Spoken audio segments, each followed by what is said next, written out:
So we've all seen that person, woman, man, it doesn't matter, you know, that has so much presence and self-assurance and poise that they attract all the eyes in the room.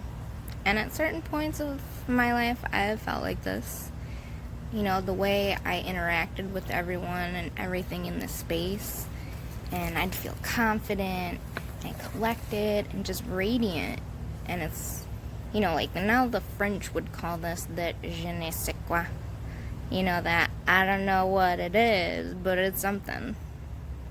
But I think I do know what it is. And I like to refer to it as self-possessed.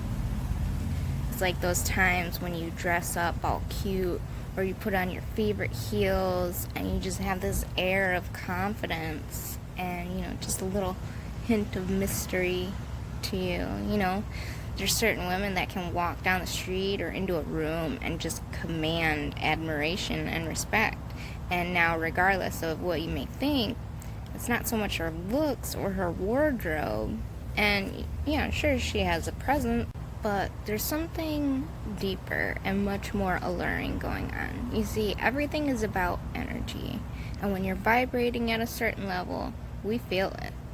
And what creates our energy? Our thoughts. Our thoughts create that feeling in our body, and then that feeling again can be experienced by everyone around us. People have told me, I imagine that your laugh or your voice either really annoys people or they love it. And I'm like, yeah, but I'm gonna choose to believe that they love it, and if they don't, well then they'll just exit my world, It's because it's one of those things I want to convince you all of, is that you don't have to change who you are. You just get to be who you are and love those parts about yourself, and trust that the right people who love those parts about you will show up, and everyone else will exit the building. Because I love to laugh a lot, and obviously, I can go off on a tangent. It's like if I'm feeling up to it. And I can be serious too when I need to be, but when I think about me at the end of my life, looking back, what I want to see are images of me laughing, just pure joy on my face. And even through the hard times, even through all the difficult situations, I want to be a woman who really embraced all of that and had a smile on her face most of the time.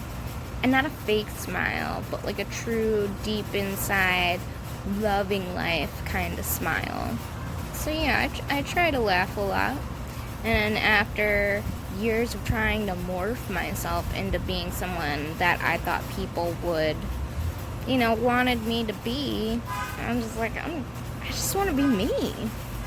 I want the freedom to be me and be okay with other people not liking it. And I'm telling you, it is liberation. And then the best part is you start calling in people who truly like you for who you are, and not who you're pretending to be, but who you are at your core. I want you to feel excitement for what is possible. I want you to fall in love with yourself and your life.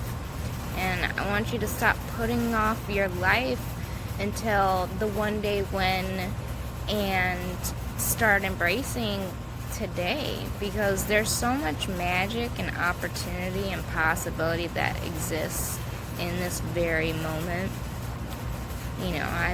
I'd been all depressed lately, and I've really started pulling myself out of a slump.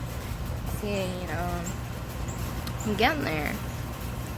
So, I think about, when do I feel confidence? It's like, I remember a few weeks ago, just like walking into the hideout, and everybody's just like, and I love that. Like, you love that feeling. it's a great feeling for you to just feel like you're gliding on a cloud to everyone, kind of feeling. And so I want to explore what it means to be, a self-possessed woman. And it's really interesting because I just noticed when I said those two words, like what happened in my body. Suddenly I feel like a little bit taller. I feel more grounded in myself, and you feel this sense of boldness and confidence just by saying those two words, like self-possessed. Are you self-possessed? And I mean, like, trying it without even knowing the definition. What does it feel like when you think about being self-possessed? So while I was kind of like mentally preparing myself to do a video, very distracted, but doing it nonetheless, I looked in the dictionary and it said self-possessed is having or showing self-possession, composed in mind or manner, calmness. So then I dug a little deeper and I looked up, synonyms for self-possessed, and, here's some of the words that came up. Calm, collected, composed, cool-headed, equal, confident, peaceful, self-composed, serene, undisturbed, unperturbed, unruffled, unshaken, untroubled, unworried, you're poised. And then I couldn't help but to notice the two words, that are the antonyms of self-possessed, and that's nervous and unsure. So I really started to think about my definition of what it means to be self-possessed, because I feel like the end result is all those words that I just said, to be calm, confident, unworried, untroubled, and to have that tranquility. But when I think about being self-possessed, I think about the word possess, when you, not necessarily like, demonic possession, but when you possess something, like you own it. So to me, being a self-possessed person means to own yourself. So I want to talk about some areas of your life that when you begin to truly own unapologetically, it does lead to that outcome of being calm and having that sense of certainty, that confidence and untroubled version of yourself. So the first area of ownership that I want to talk about is owning your past, and more specifically owning your story of the past.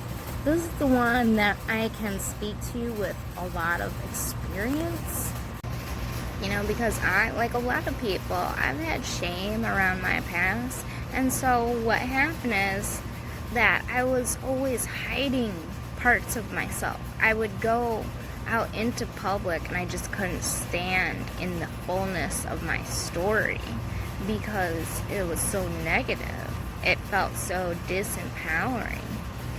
And now, is you can't change the facts of your past, but what you do have control over is your story around the facts, my fiction around my facts. And I was telling a terrible story that made me want to hide, but I'll never forget there was a moment where it really shifted for me, and I was at this event with these very, successful, rich people, and I sat down with a small group and they were sharing where they came from and what their upbringing was like, and I just shut down with all these, seemingly more better off people than I. And I realized the way I had been telling my story was through a very disempowering lens. And I had this moment of realization, all of those trials, all those challenges, all those things that had so much shame around, had actually shaped me into the woman I am today. And I started to change my story around it, and I started to own my story around my past.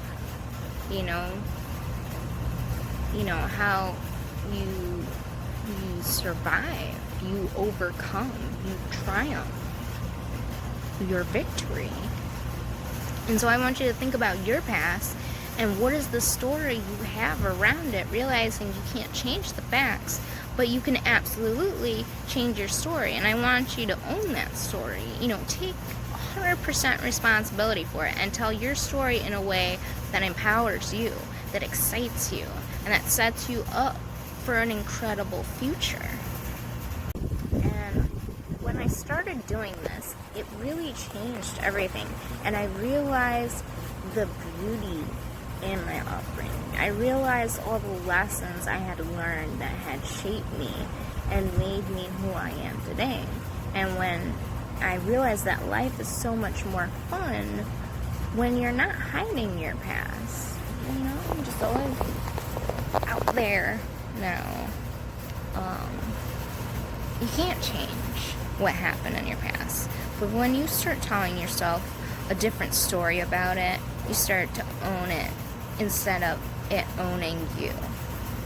And the next area of ownership is like owning your emotional life. And what this looks like is taking responsibility for what you feel all of the time. That means not blaming your significant other or your children or your boss or where you live or anything for how you feel. Now at first this is uncomfortable. It's so much easier to be like, you made me feel angry, you upset me, you hurt me. But when you do that, you give all of your power away. Like if the world is making you feel all these emotions, then you have no power over it. The moment you take that responsibility for how you feel, then that's when everything changes. And I get to practice this one a lot. In fact, the first instinct is to blame others for hurting you. Now, that does not mean you don't feel the anger, because I did, and I wanted to feel it. But I also looked into my own mind as to why I was feeling angry, and then when I was ready to change it, you do. You start to take responsibility for your emotional life. Does not mean that you don't feel anger or sadness or hurt or worried, but it's about, owning that. You realizing that you are the creator of your emotions all the time. And then when you decide you're tired of it and you want to feel something else, you can, because you own it. You can't change something that you don't own. It's like renting a house. You rent a house, but you really can't remodel it and do all the things you want to do to it because it's not yours. But when you own your own home, then you have the freedom to do whatever you want with it. And the same goes for your emotional life. When you own your emotions, you have the freedom to change them.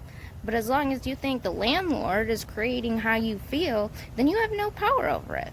So part of being self-possessed is owning your emotions. And I will tell you, this is the secret.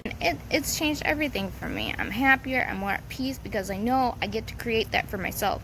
No matter what it is happening outside of me, not to say I never lose sight of this, because we're all human. It's just a conscious effort. The next area of ownership is your self-opinion and owning your self-opinion. And you get to decide how you want to think about yourself. You get to design that on purpose, and your self-opinion is creating everything in your life.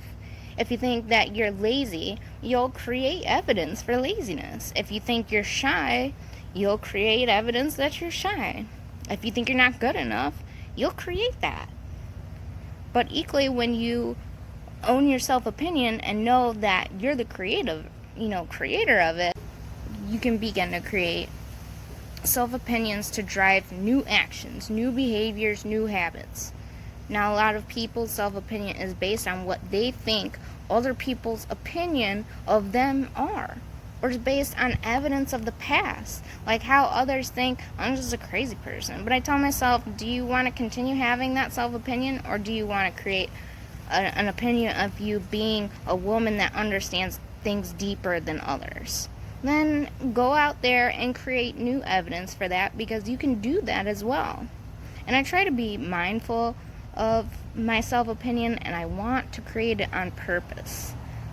So when I think of me, I like the opinion that I'm mostly confident, that I can do hard things, that I'm capable, that I'm smart, that I'm kind, that I'm abundant, that I'm creative.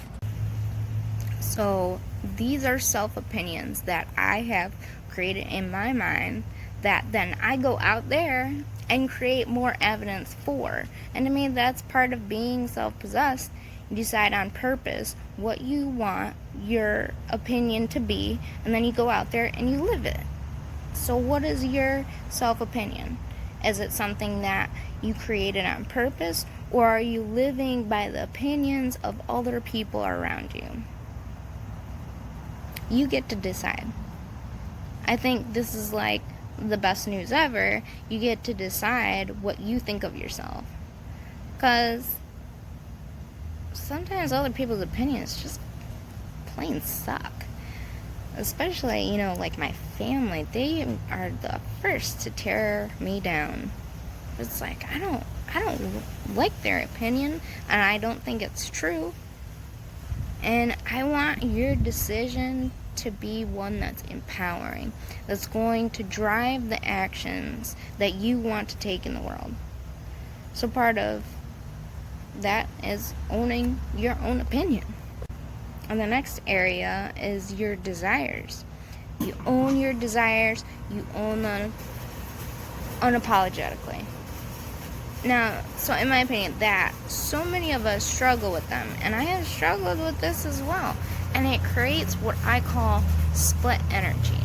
So split energy is when secretly deep down you want something, but you're afraid to admit it. Maybe you want some rockin' body that you're afraid you'll be seen as vain, or maybe you want millions of dollars, but then everyone thinks you're someone that wants money. Everyone wants some kind of money. Mine is more about comfort, and then maybe have some small extravagant thing. I'm pretty simple like that. But maybe you want to travel the world, and you're thinking, I don't deserve that. And you want a closet full of beautiful clothes, and then it's like, well, what will others think? Like, you know what I'm talking about here. I've certainly been there as well. But again, that split energy, it's like the universe doesn't know what to do with it. It's like deep down you're wanting something, but you don't have the courage to say it. And when you have that self-possession, you own your desires. And then what's beautiful about that you can begin to line up your thoughts, your feelings, your actions with what it is you want to create. But the first step is admitting it to yourself, admitting what you want and being honest with yourself. So what have you been secretly desiring, but you're afraid to admit? Including what it is that you want. I personally think that desire is a beautiful thing. It's what creates innovation. It's what keeps expanding our world. I think there's something beautiful too about a woman who's unapologetic about what she wants. Now, it may trigger people, and it usually triggers people because they're not honest with what they want. But what I know is that if you want to live a grand life, whatever that looks like for you, if you want a life, you have to be willing to trigger people, because that's their stuff for them to work on. And just like what triggers you is your stuff to work on. And I've learned to grow some pretty large proverbial balls over the years and try to say exactly what I want. But this is where I see so many other people holding themselves back. They're not they're not honest with what they desire. And here's my theory. When you think of God or the universe, whatever that higher force is, I have this vision that he, she, it, they wants to experience all of life through us, which is why we all have such different desires. And see, so me denying my desires is me denying the presence of God within myself, because what I desire is so different than what you may desire. Like, some people want to be artists, so they paint. Some people want to drive Ferraris. Some people, sell everything and live simply. It's all amazing, right? The only thing that matters is that you like your reason for whatever you want. This is the only thing that matters. But you first have to get really honest, and you have to own what it is that you desire. And then the next step is to owning your decisions. And this is a big one. I know some of you out there are doubting your decisions. You're blaming other people for your decisions, or you're not making decisions, which therefore is a decision. I do it all the time. The most important decision is not the decision. It's the decision after the decision, which is owning it and deciding how you're going to feel about it, and then taking responsibility for your decisions. I've seen time and time again that we will blame our children for our decisions. Well, I had to do this because I'm a mother, or I had to do this because of my job. And that just makes you a victim of circumstance, and you're all not victims. We're all, heroines of our journey around here. And so there's something about choosing it, deciding that you're going to give up this opportunity because you're a mom right now. And you're not blaming your children for that decision, but you owning it because you do have a choice. You always have a choice. You could take the opportunity and sacrifice in the other area if that's what you choose to do. The only thing that matters is you feel good about your decision either way. But what we often do is we make a decision, and then we feel regret, or we blame someone else for our decision, and you lose all your power in that process. So you decide what's going to be put on the back burner, because the other thing is my number one priority. And then you don't feel resentful. You don't blame for it. You decide and you move on. And I was talking to a friend recently, and she was, blaming her boss for her decision to stay and work late. And I told her, I said, you know what? I want you to see that this is a choice. You don't have to stay and work late, right? But you could say no. And, now there may be a consequence. You may lose your job. But don't blame him and don't blame your job, because you take responsibility for that decision, because then when you do, you can start to make very clear decisions because you're no longer a victim of the circumstance. And you start to get your power back when you own your decisions. When you're saying, you know what? No, I'm choosing to stay late to work. And in that choice, you realize I get to own that decision. It's not happening to me. I am choosing it. And if I'm choosing this, that means I can choose something else, if I choose to. It's about owning your choices, owning your decisions, and deciding how you're going to feel about them. And next thing you know, take ownership of your presence. Now, your presence is a combination of many things. It's how you dress, it's how you walk into a room, it's how you treat other people, but at the core, your presence is an energy, and I believe that we should be responsible for the energy that we bring into a space. Now, what we often do is we walk in a room and we feel out the energy, and then we either rise or lower our vibration, to whatever the room is. So if you walk in a room and everyone's happy and they're upbeat, and then, 2 minutes later, you feel like you're falling, then you're not typically we match people at that level. And equally, if we walk into a room and we can tell the energy is low, it's down, maybe you can feel some tension, and we tend to match that too.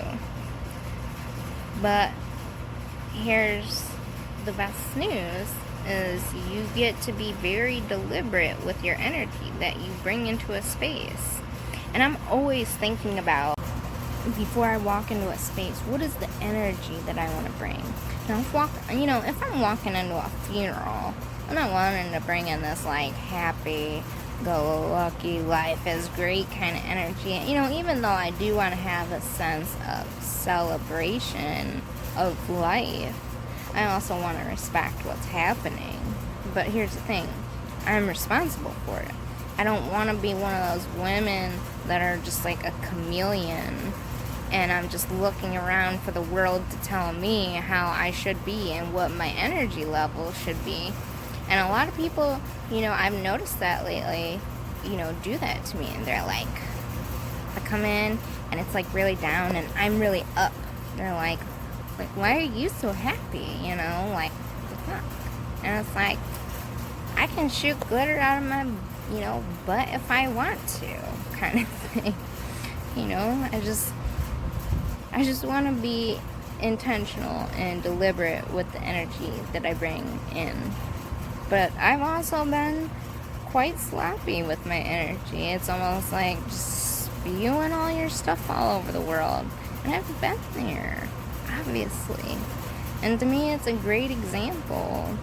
Like you go and you meet your friends and you walk in and you've just like had this horrific day and you couldn't find a parking spot and there's just like all this stuff going on and you just start complaining. And it's like, hello, can you just greet people and leave all your drama outside? And to me, that's called sloppy presence management, We all do it, and sometimes we need that energy dumping. And a lot of times, we know those people where we can dump to. So it's just like walking into a room reacting instead of getting grounded and asking ourselves, how do we want to be in this space? How do we want others to feel in this space? And then designing it on purpose. And to me, when I think about a person who is self-possessed, they're very deliberate. They're very intentional with the words they speak, with their presence, with their emotions, with the stories that they tell themselves about their past, about themselves. It's all masterminded with intention to create their life as a work of art. And I know you're hearing this and thinking and this is so contrived. But it's like, here's what I want you all to know. We're all living out our stories. But a lot of times, we're living out the stories that someone else gave us. But when you have that possession, you own your life. You own yourself. You don't blame other people for why you are the way you are. You don't blame other people for your choices or your decisions and why you feel the way you do. Instead, you're taking ownership of your past, and you take ownership of your emotional life, your self-opinion, your desires, your decisions, choices, your presence, how you show up in the world. And when you truly own it, that's when you have the power to change it. And while it's I love interacting with people, but I'm very much in my own little bubble. I don't like having a lot of conversations. I just love being with me and my own thoughts. So, sometimes I'm very, very out there, sociable, and a lot of times I'm just in my own little corner. So it's are you a self-possessed person? And if not, don't judge yourself, because we've all been there. But just be curious about the areas of your life that you're not owning and commit to owning them so that you can change them. if you so choose. So, if this video made you consider your own life, please leave a thumbs up. And if you haven't already, subscribe, hit the notify bell, because my mind is constantly running, which means I'm always going to put out more thoughts to the world. And I adore you guys so much, and thank you all for your support.